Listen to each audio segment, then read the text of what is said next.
Hello there, today we are looking at the Zenit-EM, a single lens reflex camera made in the Soviet Union in the 1970s and 1980s. And the Zenit series of cameras in the Soviet Union were their like SLR, let's say common SLR system. And this one, the EM, is a quite good one. I like this camera. It has a lot of improvements over its earlier models, and yeah, it doesn't feel as flimsy as some of the later more plasticky 80s models that I have also tried. From my own experience, I would say this is not a bad camera at all. I have shot a few rolls with it and I'm quite happy with the results. I haven't had any like malfunctions like I've had with some other Soviet cameras, so of the Soviet cameras I've used, I would say this is my favorite so far. But of course I'm trying new models all the time, so that might change. Let's have a look at its features. It's quite standard SLR. I mean, you have the advanced lever, then you have the pentaprism in the viewfinder. Of course, in the viewfinder you don't have any other information than like what you see through the lens. So, I mean, the light meter is placed here, so you cannot do adjustments to the light or measure the light directly in the viewfinder.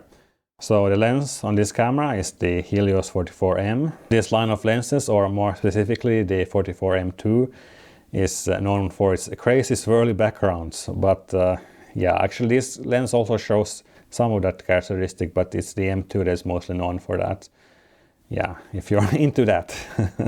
Otherwise, it's not a bad lens. I mean, it's quite standard 50mm. I mean, it will give you nice results if you can focus it right, since it is, of course, manual focus. And the apertures, as I said, it goes from f2 all the way to f16. And the focus is from 55 centimeters to infinity. It has quite a long focus throw also. The lens mount on the Zenit-EM is the M42 screw mount. And there are plenty of different lenses for this, both Soviet made, East German made, Japanese. For some time it was a very popular mount, but its big drawback is the thread mount, which you have to screw a lot to get in place. Yes, but it's not too bad, I think. Not as convenient as a bayonet mount, but it works. One thing this model improves over earlier ones is that it has an automatic aperture, or let's say an aperture preview. So what this means is that when you take the picture, it automatically closes the aperture. So now when I have pressed the shutter, you can see that it closes. And this setting can be put on or off with this switch here, like that. So if I turn it this way, you can see I can close this, and you can use this also, of course, as a depth of field preview. For this to work, the lens has to be compatible with this function. If you have used a Soviet-made camera before, you probably heard that you should not change the shutter speed before you have wound up the shutter. But in the manual for this camera, it says that it doesn't matter. You can like change it like now when you have wound up the film, or when it is not wound. It's a bit more stiff this way. As you can see, it doesn't matter with this camera. They have sort of fixed that issue with it, so you can change this whenever you want. Of course, you should not change it unnecessarily, so I still prefer to change it after I have wound up the film. I mean, it's old habit when using the Soviet cameras. And now, of course, someone will come and comment that I broke my camera when I did this, so do it at your own risk. However, there is one thing you need to be very careful when changing the shutter speed, and that is to never move between bulb and 500 directly. And there should be a stopper here, so if you try to move it, it doesn't go. You have to go all the way around 250, 500, and from the 500 side there's also a stopper. So it shouldn't even be possible to do that. But yeah, don't move it directly between 500 and bulb. And also when changing the shutter speed, make sure that you lift it up properly before moving. And then when you set it down on your shutter speed, it should go down back completely. It should not be in the middle like this. It should go down. I mean, be seated properly. So the shutter speeds on this camera, well, the fastest is 500 and the slowest 130, and then it goes in like one stop increments. And with the bulb, you have one more feature. If you press down the shutter button and rotate it, it will stay pressed down. So it is like the time function or T function on a Nikon camera, similar to that. So then you rotate it and the shutter will come. The shutter will close. Quite handy feature if you want to use very long exposures like a nice sky or something. Let's continue with the Lightmeter. The sensor for the Lightmeter is located here on front. It is a selenium based sensor, so it does not need any batteries. When the selenium sensor is hit by light, it causes the needle in the Lightmeter readout to move. So if I cover the sensor with my finger, you can see that this needle here is moving. To get the exposure settings from the Lightmeter, well, first of all, you need to set the film speed what you're using. Up here there is ASA, which corresponds to today's ISO standard, and down here is the German DIN standard. And the maximum you can set on this Lightmeter is 500 ASA, and the minimum is 25. It's a bit difficult to move, but that's also the point. You should not change this by mistake. So let's say I set this at 400.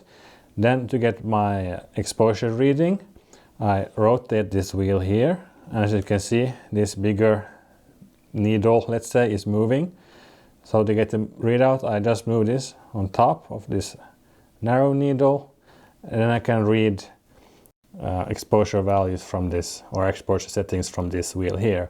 So let's say I want to use f8, then I can use a shutter speed of 1/60th of a second. Or if I want to use, let's say, f2, then I have to use 1/500th of a second. When you have your exposure settings to take a picture, you enter the same values into the camera. Let's say we had f8 and shutter speed of 1/60th. So on here on the lens, you move it to 8, it is already there. But if it's not, move it to 8. And then on the shutter, we move it to 1/60th of a second. After that, you just frame and focus your shot and press the shutter. So this Lightmeter, it works. I have used it, but the one thing you should be aware of is that this selenium sensor will sooner or later wear out. So you should definitely check with a working Lightmeter to see how well it corresponds. But yeah, you can get sort of okay exposures, I think, from this. But if you want more precise results, well, then use an external Lightmeter. And the other features on this camera, well, here on front, you have a self-timer. See that it works and that it doesn't get stuck like on the Fed 2 when I was trying to demonstrate it. Yeah, it works quite well.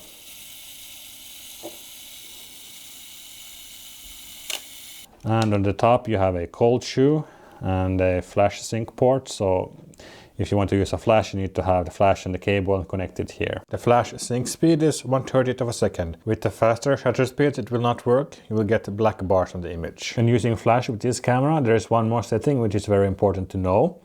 Under the shutter speed selector dial, there is one more dial that you can move, or color, or what you can call it.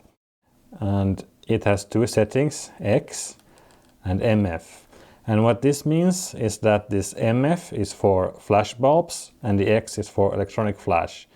And the reason this is important is because the flash bulbs have a small delay before they are fired. So this compensates for that. So if you're using an electronic flash with the MF, the flash will shoot before the shutter is open probably, or half open or something like that. For flash bulbs, you use this sort of older type of flash.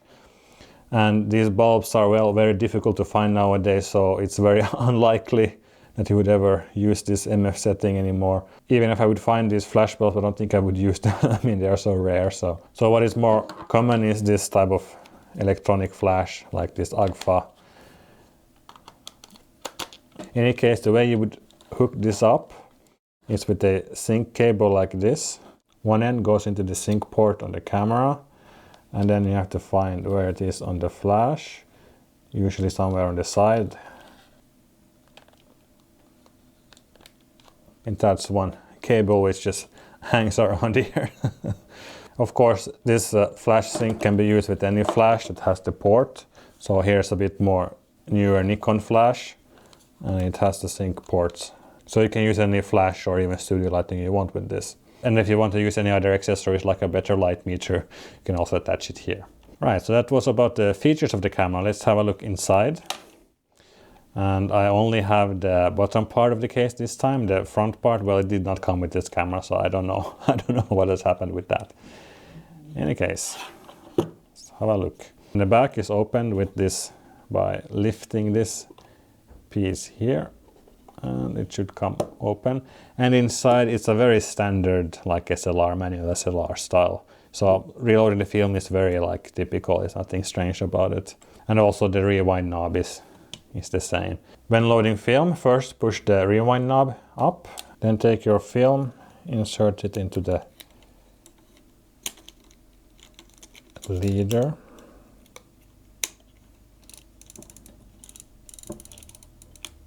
Advance. Pull back and put the rewind knob back and take up any slack. Then just close the back, put the rewind knob back, just push it down and twist it.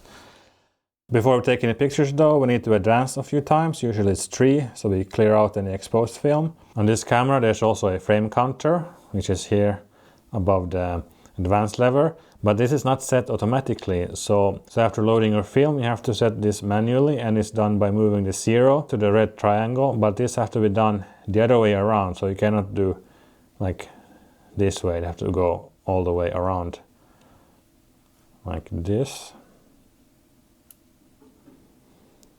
So let's see, there we go, and then we advance once and we are on the 1. And of course you should do this so that your first safe shot ends up on the 1. And then when you want to rewind, you might notice that there is not the usual button on the bottom to release the sprockets. That is done in a different way. The release for the sprockets is located here under the shutter button, and you can see there is this R for rewind. So you should turn it in the left direction. And sometimes this can be a bit difficult to get to release. And if it's too stuck, then don't pull this too tight either, because then you can tear off the film.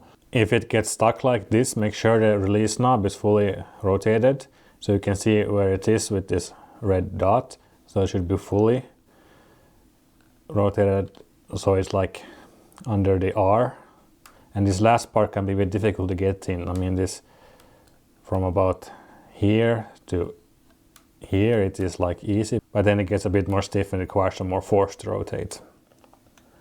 I will be careful not to get the whole. Okay, now it is off the spool. Like that. Alright. And then to remove it, you just pull it up and take out your film and go and develop it. So what this rewind button does, it disengages these sprockets here, but it can be a bit difficult to get in place. Now they are like in an advanced mode. Now they are disengaged. Yeah. Now when I touch it, it's really like smooth without any issue. But when disengaging it, was like a bit stiff at the last end. Yeah, so that's something to keep in mind. I have not had this problem before with this camera, so I don't know what's up here, if I maybe tightened the film too much or something. Then once you have rewinded your film, you might notice that the film advance is just going empty. That means you should turn this back. And now the sprockets will re-engage and you can advance the camera again. Right, so that was it about the Zenit-EM. It's a quite nice SLR actually, I think, or I like it. Some people don't, but yeah, you all have different tastes. And also I have one more video coming up about this camera. I'll do a bit more review and show some pictures and what I think about using it. In any case, thanks for watching and see you in my next camera video. Bye!